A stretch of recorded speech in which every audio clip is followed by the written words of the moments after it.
Wanaparthy PRS media మన వనపర్తి జిల్లా SP Ravula గిరిగారి గారితో శాంతి భద్రతలపై చిన్న ఇంటర్వ్యూ. సార్ మీరు ఫస్ట్ ఏ డిస్టిక్ లో చేసి ఇచ్చారు? మీరు ఎస్పీగా అయినాక ఏ డిస్టిక్ లో ఫస్ట్ ఛార్జ్ తీసుకున్నారు? అందరికి నమస్కారం. నా పేరు గిరిధర్, ఐపీఎస్ ఆఫీసర్. నేను ఐపీఎస్ ఆఫీసర్ అయిన తర్వాత మొట్టమొదటిగా రాచకొండలో డీసీపీ ఎస్ఓటీగా పనిచేయడం జరిగింది. అంతకుముందు అకాడమీలో పనిచేస్తున్నప్పుడు ఐపీఎస్ కన్ఫర్ అయింది. అయితే తర్వాత రాచకొండ డీసీపీలో సంవత్సరం పాటు పనిచేసిన తర్వాత ఈస్ట్ జోన్ అంటే హైదరాబాద్ సిటీలోని ఈస్ట్ జోన్ డీసీపీగా 6 నెలలు పనిచేయడం జరిగింది. తర్వాత నన్ను వనపర్తికి ట్రాన్స్ఫర్ చేయడం జరిగింది. ఇక్కడ వనపర్తిలో దాదాపుగా 1 సంవత్సరం మీద 3 నెలలు అయింది పనిచేయబట్టి ప్రజల సమన్వయంతో సహకారంతో పనిచేయడం జరుగుతుంది. శాంతి భద్రతల పరిరక్షణ ఎలాంటి చర్యలు తీసుకోబోతున్నారు జిల్లా వ్యాప్తంగా? అంటే ఇక్కడి కేసుల బట్టి అంటే ఎలాంటి కేసులు అవుతాయి, ఇక్కడ సమస్యలు ఏంటి, లా అండ్ ఆర్డర్ సమస్యలు ఏంటి అన్నదాన్ని బట్టి చర్యలు తీసుకున్నాం. ఇక్కడ మనకి ఎక్కువగా ఇక్కడ కేసులు లా అండ్ ఆర్డర్ సంబంధించిన కేసులన్నీ ల్యాండ్ ఇష్యూస్తో ముడిపడి ఉన్నాయి ఎక్కువ శాతం. తర్వాత గొడవలు, కొట్లాటలు, ఇటువంటి చిన్న చిన్న ఇష్యూస్. హత్యలు పోయిన సంవత్సరం 14 అయినాయి, ఈ సంవత్సరం 11కు ఇప్పటివరకు 11 అయినాయి. అంతకుముందు పోయిన 23లో 9 కేసులే ఉండేవి. అయితే పోయిన సంవత్సరం పెరగడానికి కారణం ఏంటనేది మనం అర్థం చేసుకోవడం జరిగింది. చేసుకొని అటువంటి విషయాల్లో మనం అడ్రస్ చేయడం వల్ల మనకు హత్యలు పెరగకుండా నియంత్రణలో ఉన్నాయి. రెండవది, పెట్టి కేసులు ఎక్కువగా కట్టడం జరుగుతుంది. అంటే చిన్న చిన్న విషయాలకు ఆవేశపడి కొట్టుకోవడము, సమస్యలను సృష్టించే వాళ్ళ మీద. తర్వాత ఓపెన్ ప్లేసులలో ఈ డ్రింక్ చేయడము, లేదా తగాదాలకు దిగడము, లేదా సమస్యలు సృష్టించే వాళ్ళ మీద కేసులు కట్టి కోర్టుకు ప్రొడ్యూస్ చేయడం వల్ల వాళ్ళ ప్రవర్తన నియంత్రణలోకి రావడం జరిగింది. తద్వారా నేరాలు తగ్గుముఖం పట్టింది. అంతేకాకుండా ల్యాండ్కు సంబంధించిన విషయాల మీద ప్రత్యేకంగా శ్రద్ధ పెట్టడం. అవి సివిల్ పంచాయతీలు అయితే మనం క్లియర్గా ప్రతి పిటిషనర్ను కూర్చోబెట్టి అర్థం చేయించి చెప్పి ఫలానా నువ్వు సివిల్ కోర్టుకు వెళ్ళు అని చెప్పడం. లేదా అది లా అండ్ ఆర్డర్కు సంబంధించిన విషయం అయితే వెంటనే కేసులు కట్టడము, ఆ కేసులను కట్టి తర్వాత కోర్టుకు హాజరుపరచడం వల్ల ల్యాండ్కు సంబంధించిన విషయాల్లో కొద్దిగా కంట్రోల్ అనేది ఏర్పడడం జరిగింది. వనపర్తి మీరు ఇన్ఛార్జ్ తీసుకున్న తర్వాత దొంగతనాలు జరుగుతున్నాయి. ఆ దొంగతనాలను ఎలా అరికట్టబోతున్నారు మీరు? దొంగతనాలు మీరు జరుగుతున్నాయి అంటున్నారు, కానీ విచిత్రంగా దొంగతనాలు తగ్గుముఖం పట్టినాయి. ఎందుకంటే హౌస్ థెఫ్ట్ కేసెస్ చాలా వరకు తగ్గిపోయినాయి. డిటెక్షన్ మాకు పోయిన సంవత్సరం 42 to 43% ఉంటే ఈ సంవత్సరం 70% వరకు డిటెక్షన్ రేట్ పెంచడం జరిగింది. అదే రకంగా రికవరీ అమౌంట్ కూడా మనము ఎక్కువ మందికి లాభం చేకూర్చే ప్రయత్నం చేశాం. ఇప్పుడు గ్రేవ్ అఫెన్సులు దాదాపు మన పోయిన సంవత్సరం 83 అయితే ఈ సంవత్సరం 86 అయితే ఈ సంవత్సరం 63కు పడిపోయింది. సో దాదాపుగా 20 పెద్ద నేరాలు తగ్గుముఖం పట్టినాయి. అంటే విచిత్రంగా మర్డర్ ఫర్ గెయిన్ అనే కేసులు 2 అవ్వడం జరిగింది. దీనిలో ఒకటైతే మర్డర్ తర్వాత అమౌంట్ ఎక్కకపోవడం, లేదా కొద్ది అమౌంట్ మీద ఆశ కొద్ది అంటే మర్డర్ చేయాలనే ఉద్దేశం ఉండి, ముఖ్యమైన ఉద్దేశం మర్డర్ చేయాలని, తర్వాత దొరికినప్పుడు డబ్బులు ఎక్కకపోవడం అనేది జరిగిన కేసులే తప్ప కేవలం డబ్బు కోసం మర్డర్ చేసిన కేసులు కావు. అయినా కానీ మేము చట్టరీత్యా వాటిని మర్డర్ ఫర్ గెయిన్ కిందనే కేసులు నమోదు చేయడం జరిగింది. వనపర్తి జిల్లాలో కొత్తకోట, ఆత్మకూరు, అమరజింత, పెద్దేరు ఈ మండలాల్లో రానున్న రోజు ట్రాఫిక్ భారీ మొత్తంలో జరుగుతుంది. దాన్ని ఎలా నియంత్రించబోతున్నారు? అయితే మనం ఇక్కడికి వచ్చినప్పుడు ట్రాఫిక్ పోలీస్ స్టేషన్ అనేది మాకు వనపర్తి జిల్లాకు శాంక్షన్ కాలేదు. కానీ మనము ఒక ఎట్టి పరిస్థితుల్లో ట్రాఫిక్ వింగ్ అనేది సెపరేట్గా ఉంటే, ఒక ప్రత్యేకమైన అధికారి ఉంటే దాని మీద నిఘా నియంత్రణ వేరే ఉంటుందనే ఉద్దేశంగా మనం ఒక RSI సురేందర్ రెడ్డి గారిని ట్రాఫిక్ ఎస్ఐగా నియమించి అతనికి ఒక వాహనాన్ని, తర్వాత కొంత సిబ్బందిని కూడా ఏర్పాటు ఇవ్వడం జరిగింది. తద్వారా వనపర్తి టౌన్లో ట్రిపుల్ రైడింగ్, తర్వాత సెల్ ఫోన్ డ్రైవింగ్, హెల్మెట్ లేని డ్రైవింగ్, ఇవన్నీ నంబర్ ప్లేట్ లేని వెహికల్ ప్రయాణం ఇవన్నీ తగ్గిపోయినాయి. తర్వాత లోకల్ లెవెల్లో సిటీలో మన ఈ టౌన్ లో జరిగే యాక్సిడెంట్ కేసుల సంఖ్య కూడా గణనీయంగా పడిపోయింది. అయితే మీరు అన్నట్టుగా ఈ 5 మున్సిపాలిటీల్లో ట్రాఫిక్ నియంత్రణ అవసరం ఉంది. అమరచింత, ఆత్మకూరు, వనపర్తి, తర్వాత కొత్తకోట, పెబ్బేరు ఈ 5 మున్సిపాలిటీల్లో మనకు ట్రాఫిక్ నియంత్రణ తప్పనిసరి ఉంది. అయితే మనము national highway authority of India ఈ టోల్ గేట్ వాళ్ళతో సమన్వయంతో ఈ రోడ్లలో ఎక్కడైతే యాక్సిడెంట్లు అవుతున్నాయో అక్కడ కొన్ని రవాణాకు సంబంధించిన సూచికలు ఏర్పాటు చేయడం జరిగింది. అంతేకాకుండా రంబుల్డ్ స్ట్రిప్స్ ఏర్పాటు చేసి వేగాన్ని నియంత్రించే ప్రయత్నం చేస్తున్నాం.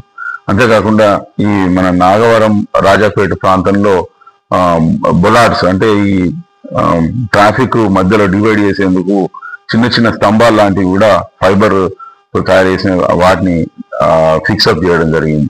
అంతేకాకుండా national highway authority of India వాళ్ళతో సమన్వయంతో మనకు కొత్తకోట మన పెద్దమందరి నుండి పెబ్బేరు దాకా ఉన్న 44 కిలోమీటర్ల హైవే మీద వివిధ ప్రాంతాలలో సిగ్నలింగ్ కానీ, తర్వాత రంబుల్ స్ట్రిప్స్ కానీ, తర్వాత క్యాట్ ఐస్ కానీ, అంతేకాకుండా ఇల్యూమినేషన్ అంటే లైట్ పెట్టే వ్యవస్థను కానీ ఏర్పాటు చేయడం వల్ల ప్రతి సంవత్సరం 5 కంటే ఎక్కువ చనిపోయిన యాక్సిడెంట్ కనీసం 2 ఉండేది. ఈ సంవత్సరం ఒక్కటి కూడా కాకపోవడం అనేది మనం సంతోషించదగ్గ విషయం.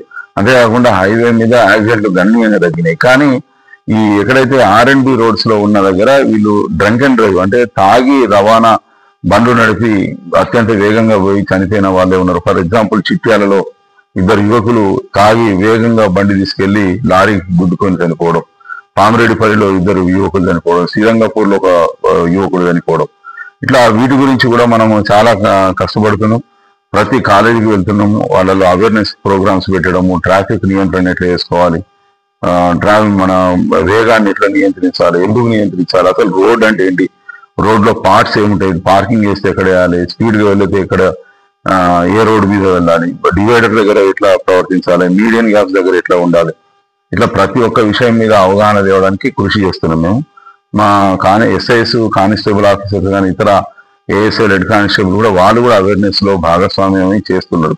అయితే ఇంకా మనం పని చేయాల్సిన అవసరం ఎంతో ఉంది కాబట్టి అది కంటిన్యూస్ ప్రాసెస్. ఇది ప్రతి ఒక్క మనిషికి రీచ్ కావాలి కాబట్టి మేము అది నిరంతర ప్రయత్నం చేయడం జరుగుతుంది. మహిళా భద్రతపై తీసుకోబోయే చర్యలు ముందు భవిష్యత్తులో ఏం తీసుకోబోతున్నారు?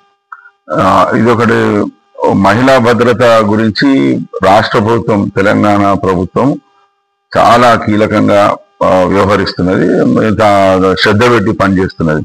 దానిలో భాగంగా మాకు మా డీజీపీ గారు కానీ, additional DG law and order కానీ, ఉమెన్ సేఫ్టీ డీజీ గారు కానీ వీళ్ళు ప్రతిరోజు వీటిని మానిటర్ చేస్తున్నారు, మహిళల మీద ఎటువంటి కేసులు జరుగుతున్నాయని చెప్పి.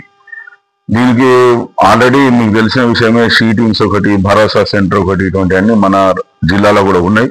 దానికి ప్రత్యేకమైన అధికారులు, శిక్షణ పొందిన ప్రైవేటు వ్యక్తులను కూడా నియమించబడి మహిళల యొక్క మరియు పసిపిల్లల యొక్క భద్రతకు మేము పనిచేస్తున్నాం. పోక్సో కేసులు జరిగిన దగ్గర కూడా అవేర్నెస్ ప్రోగ్రామ్ క్రియేట్ చేయడం జరుగుతుంది. ప్రతి కాలేజ్, ఇంటర్మీడియట్, 10th క్లాస్ చదివే అమ్మాయిలకు, అబ్బాయిలకు అవేర్నెస్ ప్రోగ్రామ్ క్రియేట్ చేస్తున్నాం. ఇటీవల కలెక్టర్ గారి సమన్వయంతో సెల్ఫ్ హెల్ప్ గ్రూప్స్ కూడా, తర్వాత ICDS ఎంప్లాయీస్కు, టీచర్లకు, హెడ్ మాస్టర్లకు, MVOలకు వీళ్ళందరికీ కూడా పోక్సో కేసుల మీద మనం awareness programmes plus training programmes conduct చేయడం జరిగింది.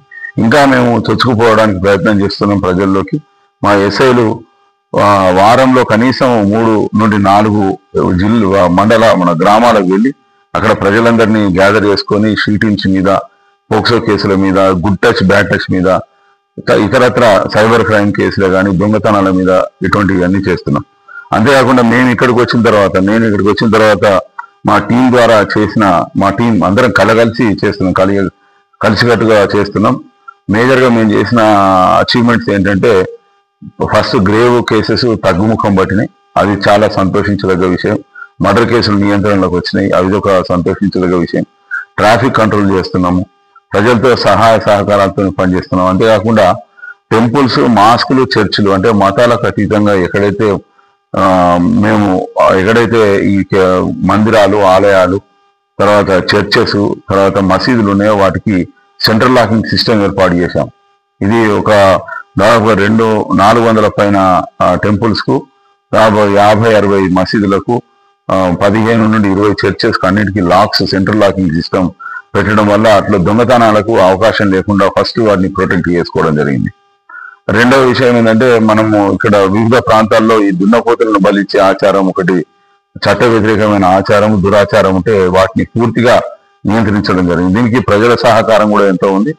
దాదాపుగా 80% గ్రామస్తులు మాకు సహాయ సహకారాలు అందించడం వల్ల ఈ కార్యక్రమం చేశాము. అంతేకాకుండా చైల్డ్ మ్యారేజెస్ నియంత్రణ మీద కూడా మేము వర్క్ చేస్తున్నాం. దాదాపు ఇప్పటికీ 30 కేసుల దాకా మనం చైల్డ్ మ్యారేజ్ చేసిన వాళ్లకు, తర్వాత చేయబోతూ నిశ్చయ తాంబూలాలు ఇచ్చుకున్న వాళ్ళ మీద కూడా మేము కేసులు నమోదు చేయడం జరిగింది. అంతేకాకుండా child marriage act, prevention of child marriage act ప్రకారంగా ఎవరైతే చైల్డ్ మ్యారేజ్ ని ప్రోత్సహించినా, సహాయ సహకారాలు అందించినా వాళ్ళ మీద వాళ్ళు కూడా ఈ నేరస్తులే అన్నట్టుగా చట్టం చెప్తుంది. కాబట్టి దానిలో ఎవరైతే ఈ చైల్డ్ మ్యారేజ్ లో పార్టిసిపేట్ చేసిన పూజారులే కావచ్చు, ప్రింటింగ్ ప్రెస్ వాళ్ళే కావచ్చు, ఇతరత్ర సహాయ సహకారాలు అందించిన మధ్యవర్తులే కావచ్చు, వీళ్ళందరి మీద కూడా కేసులు నమోదు చేయడం జరుగుతుంది. కాబట్టి అవి ఇంతవరకు పోయిన సంవత్సరము కేవలము 3 కేసులే నమోదు చేయడం జరిగింది కంప్లైంట్ తీసుకొని. కానీ ఈసారి కలెక్టర్ గారి సమన్వయం, తర్వాత ఈ సిడిపిఓ రాంబాబు వాళ్ళ సహాయ సహకారాలతో మనం వెంటనే ఐడెంటిఫై చేస్తున్నాము, కేసులు చేస్తున్నాము, నోటీసులు ఇవ్వడం జరుగుతుంది, ఛార్జ్షీట్ వేసి వాళ్ళను కోర్టుకు హాజరుపరచడం జరుగుతుంది. అంతేకాకుండా ఎంబీడబ్ల్యూస్ విషయాన్ని కూడా మేము ప్రత్యేక శ్రద్ధ చూపెడుతున్నాం. ఎంబీడబ్ల్యూస్ ను మొత్తం కోర్టులో ఎన్ని ఉన్నాయని ఐడెంటిఫై చేస్తే 317 ఎంబీడబ్ల్యూలు ఉంటే స్పెషల్ టీమ్స్ ఫామ్ చేసి ఈ దాదాపు 45 రోజుల్లో 270 ఎంబీడబ్ల్యూస్ దాకా మనం క్లియర్ చేశాం. అంతేకాకుండా NI act, negotiable of instruments of act ప్రకారంగా ఏదైతే డబ్బులు ఇచ్చిన చెక్ బౌన్స్ కేసులలో నేరస్తులుగా ఉండి అంటే చట్ట వ్యతిరేకమైన పనులు చేసి తప్పించుకు తిరుగుతున్న వాళ్ళని కూడా మనం పట్టుకొచ్చి కోర్టు ముందర హాజరుపరిస్తే అట్లా ఒక 9 కేసులు వాళ్ళే సెటిల్ చేసుకొని ఆ సమస్యల నుండి వాళ్ళు బయటపడ్డారు. ఇంతేకాకుండా మనం ప్రతి కేసు మీద నాణ్యమైన ఇన్వెస్టిగేషన్ చేయాలని చెప్పి ప్రతిరోజు మన ఎస్ఐలకు మనము సెట్ కాన్ఫరెన్స్ ద్వారా, టెలికాన్ఫరెన్స్ ద్వారా చెప్పడం జరుగుతున్నది. క్రైమ్ మీటింగ్స్ రెగ్యులర్ గా పెడుతున్నాం, ఇన్స్పెక్షన్స్ రెగ్యులర్ గా జరుగుతున్నాయి, తర్వాత విజిట్స్ రెగ్యులర్ గా చేస్తున్నాం, ఎక్కడ కూడా డీవియేషన్ లేకుండా ప్రయత్నం చేస్తున్నాం. అంతేకాకుండా మా పోలీస్ సిబ్బంది సహా వాళ్ళ యొక్క వెల్ఫేర్ విషయంలో ఏఆర్ బిల్డింగ్ ను మన ఈ డిపిఓ కాంపౌండ్ లోకి తీసుకురావడం జరిగింది, వాటర్ ప్లాంట్ పెట్టుకోవడం జరిగింది, వాళ్ళకు రెయిన్ కోట్స్ కానీ తర్వాత షెటర్స్ కానీ ఇవ్వడం జరిగింది, వెహికల్స్ రిపేర్ చేయించడం జరిగింది. దాదాపు ఒక 70-80 వెహికల్స్ రిపేర్ చేయించి ఎటువంటి ఇబ్బంది లేకుండా వాళ్ళకు అందించడం జరిగింది. సైరన్స్ ప్రొవైడ్ చేయడం జరిగింది. వాహనాల్లో ఏమైనా అవసరాలు ఉంటే కూడా వాళ్ళకు అందించడం జరుగుతుంది. రెగ్యులర్ గా వాళ్ళకు శిక్షణ ఇవ్వడం జరుగుతుంది. ప్రజలతో ఎట్లా మెలగాలి, వాళ్ళకు ఎట్లా మాట్లాడాలనే విషయాల మీద కూడా వాళ్ళకు అనునిత్యం వాళ్ళకు బోధించడం జరుగుతుంది. ఆన్ జాబ్ ట్రైనింగ్ ఇస్తున్నాము. తర్వాత అట్ ద సేమ్ టైం డిపిఓకు అంటే డిస్ట్రిక్ట్ పోలీస్ ఆఫీసర్కి పిలిపించి కూడా ట్రైనింగ్స్ ఇవ్వడం జరుగుతుంది. ఇంతేకాకుండా వాళ్ళతో ఎప్పటికప్పుడు రెగ్యులర్ గా సమన్వయం చేసుకుంటూ మంచి పనులు ఎట్లా చేయాలని చెప్పి, అంతేకాకుండా ఇప్పుడు సెల్ ఫోన్స్ పోగొట్టుకున్న వ్యక్తులకు సిఐఆర్ పోర్టల్ ద్వారా వాళ్ళ సెల్ ఫోన్ వివరాలు నమోదు చేసి అవి ఎవరి దగ్గర ఉన్నాయనేది కనిపెట్టి మళ్ళీ వాళ్లకు అందజేయడం జరుగుతుంది. ఇది ఇంతవరకు గతంలో ఒక ప్రాక్టీస్ ఉండేదంటే వాళ్ళనందరినీ పోలీస్ స్టేషన్ పిలిపించి మేము సెల్ ఫోన్లు ఇచ్చేది. కానీ దానివల్ల వాళ్ళకు రవాణా సౌకర్యాలకు లేని వాళ్ళు కానీ ఒక రోజంతా వాళ్ళకి వేస్ట్ అవుతుందని అబ్జర్వ్ చేసి విలేజ్ పోలీస్ ఆఫీసర్ సిస్టమ్ ను బలోపేతం చేయాలనే ఉద్దేశంగా మేము విలేజ్ పోలీస్ ఆఫీసర్కే ఈ సెల్ ఫోన్లు అందించి వాళ్ళ ఇంటి దగ్గరే డెలివరీ చేయడం స్టార్ట్ చేశాం. దీనివల్ల కూడా ప్రజల్లో మా మీద నమ్మకం ఏర్పడడం స్టార్ట్ అయింది. అంతేకాకుండా పోలీస్ స్టేషన్లకు ఏదైనా వివాదాలు వచ్చినా, సమస్యలు వచ్చినా, ఎక్కడన్నా ఏదైనా ఇబ్బంది జరిగినా కానీ వెంటనే ఇతర ఆఫీసర్లను పంపించి వాటిని సాల్వ్ చేయడం జరుగుతుంది. తర్వాత డిపిఓకు వచ్చే ప్రతి ఒక్క పిటిషన్ అంటే ఫిర్యాదుదారునికి తగినంత ఆహ్వానం పలికి తగినంత మర్యాద చేసి వాళ్ళని పంపించడం జరుగుతుంది. ప్రతి ఒక్కరిని కూర్చోబెట్టి మాట్లాడడంతో పాటుగా మేము వాళ్ళందరికీ గ్రీన్ టీ ఇవ్వడం జరుగుతుంది. ప్రతి ఒక్కరు కూడా ఇక్కడికి వచ్చిన వాళ్ళు తేనీరు స్వీకరించి పోవాల్సి ఉంటుంది. అంతేకాకుండా వాళ్ళు వచ్చి మా గురించి వెయిట్ చేస్తున్నప్పుడు ఏదైనా పనిలో ఉంటే ఇబ్బంది కలగకుండా ఉండేందుకు వాళ్ళకు చిన్న లైబ్రరీ కూడా ఇక్కడ ఏర్పాటు చేయడం జరిగింది. ఫ్యూచర్ లో సమన్వయంతో ఇప్పుడు జిమ్ ఒకటి ఏర్పాటు చేస్తున్నాం మా పోలీస్ ఆఫీసర్లకు వెల్ఫేర్ కింద. అంతేకాకుండా మనం ఇక్కడ మా డిపిఓలో గ్రౌండ్ ఉంది.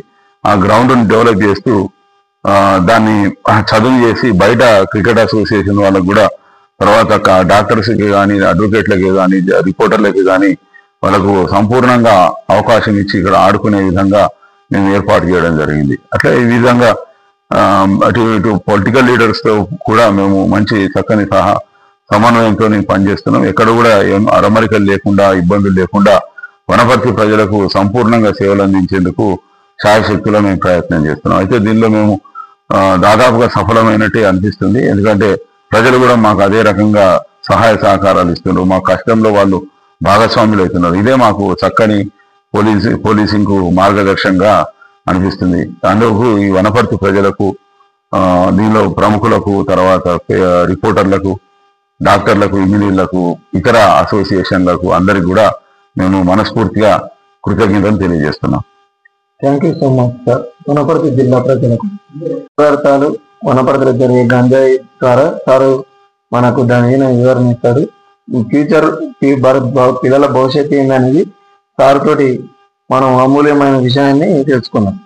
ఓకే, అయితే మనకు పోయిన సంవత్సరము అంతకుముందు సంవత్సరంతో పోలిస్తే మేము ఇప్పుడు ఈ సంవత్సరం గంజాయి కేసులు దాదాపుగా డబల్ కట్టాం. అంటే ఆ పోయిన సంవత్సరం అయినవి కూడా 3 కేసులే, దట్టు చాలా చిన్న చిన్న క్వాంటిటీ గంజా రవాణాలో ఉంది. మేము అంటే ఇక్కడ విషయం అంటే ప్రజలకు ఎక్కువగా గంజాయి మీద అభిమానం ఉన్నట్టుగా లేదు ఇక్కడ. తర్వాత ఇంకోటి ఏంటంటే మన హైదరాబాద్కు 160 కిలోమీటర్ల దూరంగా ఉండడం, హైవే కూడా 15 కిలోమీటర్ల లోపలికి ఉండడం వల్ల గంజాయి రవాణా అనేది చాలా తక్కువగా జరుగుతుంది ఇక్కడ. ఎవరైతే యూత్ గంజాయికి మొగ్గు చూపారో వాళ్ళందరి మీద నిఘా పెట్టి మనం ఈ సంవత్సరం 6 కేసులు ప్లస్ ఒకటి హైవే ట్రాన్స్పోర్టేషన్ లో 1 కేసు గంజా, 7 కేసులు నమోదు చేయడం జరిగింది. ఈ 6 కేసులలో ఉన్న వాళ్ళ యొక్క తల్లిదండ్రులతో మాట్లాడడం జరిగింది, పిల్లలకు కౌన్సిలింగ్ ఇవ్వడం జరిగింది. ఇక్కడ గవర్నమెంట్ హాస్పిటల్లో ఉన్న సైకియాట్రిస్ట్ ఆ అమ్మాయితో కూడా మాట్లాడి, ఆ డాక్టర్ అమ్మతో మాట్లాడి వీళ్ళందరికీ కౌన్సిలింగ్ కూడా ప్రొవైడ్ చేయడం జరిగింది.